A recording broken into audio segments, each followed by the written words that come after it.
Hello, আসসালামু আলাইকুম। আমি তাসনবা বাংলা ব্লগ থেকে বলছি।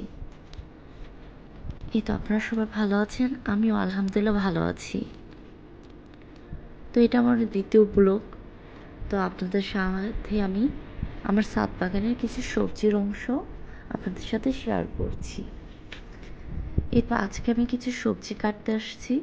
কিছুদিন আগে আমি 3টা কেটেছিলাম, ওই দিন ফার্স্ট ছিল আমার এই ধুন্দুল গাছের সবজি। আজকে আমি কিছু ধুন্দুল কাটবো আমি আমার ফ্যামিলিকে দেওয়ার জন্য। তো আপনারা সাথে থাকেন, দেখতে থাকেন, আর প্লিজ সবাই সাবস্ক্রাইব করবেন এবং লাইক বাটনে ক্লিক করে লাইক করে দেবেন। আপনারা নিয়মিত প্লিজ যে সাবস্ক্রাইব করবেন আমার ভিডিওগুলো কিন্তু দেখবেন অবশ্যই। তো এটা আরেক দিন, তৃতীয় দিন আমি কিছু ধুন্দুল কাটছিলাম। তো আমি না, আমার 2 ছেলেই ছাদে। তো আমার ছেলে কাটছে, ক্যামেরাতে আসতে লজ্জা পাচ্ছে।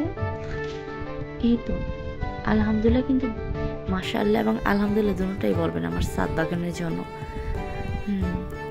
তো আপনারা দেখেন আমার ছাদ বাগান। এই তো ওই যে দেখা যাচ্ছে সিম গাছ। আর কিছুদিন পর আপনাদের সাথে সিমের ফুল আসলে তাও শেয়ার করব।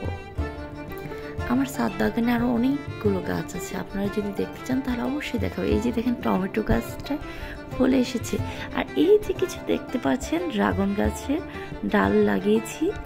হ্যাঁ, এগুলাতেও ফুল ডালা ধরবে। এর আগেও আমি কতগুলো ডাল কেটে লাগিয়েছিলাম, গাছ হয়েছে। এই তো আমার ড্রাগন গাছের দ্বিতীয় ফুল ফুটেছে। এর আগে একটি ফুল ফুটেছে, ওই যে ফলটা দেখা যাচ্ছে পেকেছে, ওটা কিন্তু খেয়েও ফেলছি। এটা 2-1 দিন, এটা কিছুদিন আগের আর কি ভিডিওটা। তো এই তো পরাগায়ন করে দিচ্ছি। এই ফলটা কিন্তু আমি শেয়ার করবো, যেটা পরাগায়ন করেছি এটাও বড় হয়ে